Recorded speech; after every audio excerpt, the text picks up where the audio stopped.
Doctor صاحب ہم واپس اپنے اس کے اوپر آتے ہیں. دیکھیے میں ایک مسلمان اور میں ایک عمومی بات عام مسلمان کی حیثیت سے بات کرتا ہوں کہ دین کو اگر میں اپنے لیے دیکھوں تو دین کی بہت سی تعلیمات جو مجھے پسند ہے ان پہ میں عمل کر رہا ہوتا ہوں، اور جو مجھے پسند نہیں ہے یا جو مشکل لگ رہی ہیں میں ان کو چھوڑ رہا ہوتا ہوں، جس کے بارے میں قرآن مجید نے بھی کہا ہے کہ اَفَتُؤْمِنُونَ بِبَعْضِ الْكِتَابِ وَتَكْفُرُونَ بِبَعْضٍ، کیا تم کتاب کے کچھ حصے کو مانتے ہو کچھ کا انکار کرتے ہو. تو آگے جو آیات ہے وہ بہت لرزا دینے والی ہیں، میں اس کا ذکر ابھی نہیں کروں گا، لیکن میں یہ چاہوں گا کہ سر یہ بھی تو الحاد ہی کی ایک قسم ہوئی نا کہ میں نے اگرچہ میں مسلمان ہوں لیکن میں دین کی فلاں چیز تو مانوں گا اور فلاں چیز کو میں نہیں مانوں گا، فلاں چیز پر عمل کروں گا، فلاں میں کہوں گا کہ نہیں مشکل ہے. یہ الحاد نہیں ہے، یہ میرا ذاتی سیکولرزم نہیں ہے.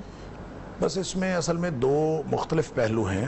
ایک پہلو تو یہ ہے کہ آپ جتنا اسلام چھوڑتے جائیں گے نا جی اتنی جگہ اس کی کفر لیتا جائے گا. نبی پاک صلی اللہ علیہ وسلم فرمایا لَتُنْقَدَنَّ عُرَى الْإِسْلَامِ عُرْوَةً عُرْوَةً، اسلام کی کڑیاں ایک ایک کر کے ٹوٹتی چلی جائیں گی. اب اس کا مطلب اسلام نہیں ٹوٹے گا، اسلام تو عُرْوَةُ الْوُسْقَى ہے، اسلام نہیں ٹوٹتا. لن فصام لہا، اس کو ٹوٹنا نہیں ہے. اس کا مطلب ہے لوگ ایک ایک کڑی کر کے اسلام چھوڑتے چلے جائیں گے.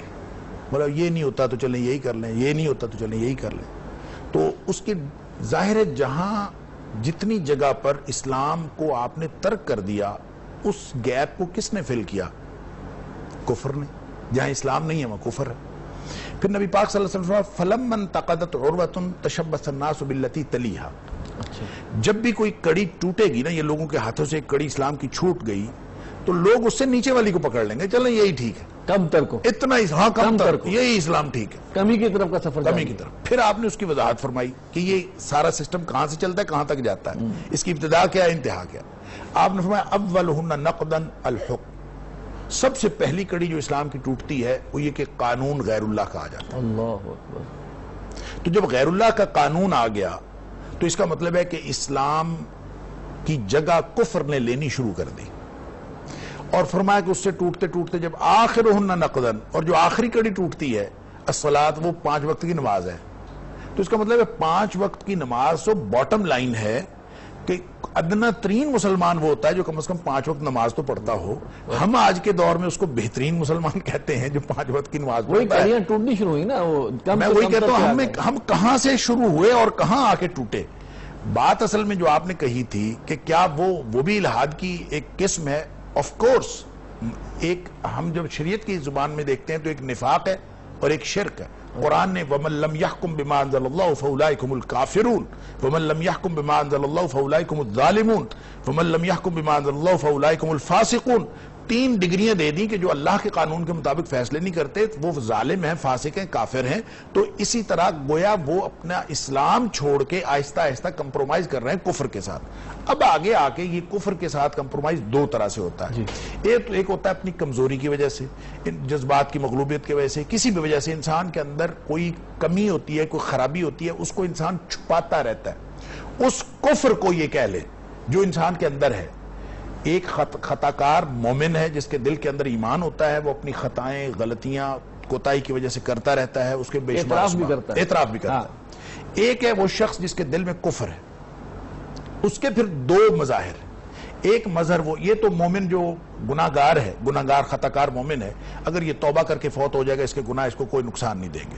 اگر توبہ کے بغیر فوت ہو گیا گناہ کبیرہ اپنا سزا بھگتے گا. رہ گیا وہ بندہ جس کے دل میں کفر ہے اور ظاہری طور پر کبھی کچھ کام کر لیتا ہے کچھ نہیں کرتا. اس کے پھر آگے 2 مظاہر ہیں. ایک مظہر ہے کہ وہ اپنے کفر کو چھپا لیتا ہے سم ہاؤ، کچھ نیکیاں کر کے یا نام رکھ کے یا کوئی اپیرنس ایسی کر کے وہ اپنے کفر کو چھپاتا ہے. ہوتا اس کے دل میں بھی کفر ہے، اس کو تو کہتے ہیں منافق. یہ جو افتؤمنون ببعض الکتاب وتکفرون ببعض ہے، یا پھر قرآن کہتا ہے کہ وہ کہتا ہے کہ آمنا باللہ والیوم الآخر وما ہم بمؤمنین لا الہ اولئک ولا الہ اولئک، نہ ادھر کے ہیں نہ ادھر کے ہیں. یہ منافق ہیں. یہ اصل میں اپنے کفر کو چھپاتا ہے، دل میں کفر ہوتا ہے. تیسرا جو اس کا دوسرا مظہر ہے وہ ہے زندقہ، زندیق ہونا. اب زندیق ہونا یہ ہے کہ دل میں کفر ہے وہ اس کو اسلام بنا کے پیش کرتا ہے اور اس کی دلیل لیتا ہے بطور اسلام، شروع کر دیتا ہے، یا اپنے گناہوں پر دلیلیں لے کے آتا ہے کہ گناہوں جسٹیفائی کر رہا ہوتا ہے۔ گناہوں پر دلیل دینا، اس کو آپ گناہ پر دلیل، عملی طور پر کوئی اگر گناہ پر فکری دلیل دیتا ہے تو آپ اس کو ملحد تو کہہ سکتے ہیں ایک درجے کا، لیکن زندیق جو ہے سپیسیفکلی وہ ہوگا جو اپنے کفر کے اوپر اسلام کی ملمہ کاری کرے اور پھر اس کو اسلام بنا کر پیش کرے، پھر اس کے لیے دلیل پیش کرے کہ یہ دراصل کفر نہیں ہے، یہ اسلام ہے، اصطلاحات اسلام والی استعمال کرے، اصطلاحات توحید کی بات کرے، رسالت کی بات کرے، لیکن اس کا مفہوم اپنے کفر کو رسالت بنا کے پیش کر رہا ہو، اپنے کفر کو خاتم النبیین بنا کے پیش کر رہا ہو، اپنے کفر کو اسلام بنا کے پیش کر رہا ہو اور لوگوں کو دھوکہ، یہ زندقہ ہے۔ لہذا یہ سارے الہاد کے مظاہر ہیں۔ ایک لیول پہ شرک بھی الہاد ہو سکتا ہے، ایک لیول پہ کفر بھی الہاد ہو سکتا ہے، ایک لیول پہ زندقہ جو ہے صدیق ہونا یہ بھی ہو سکتا ہے۔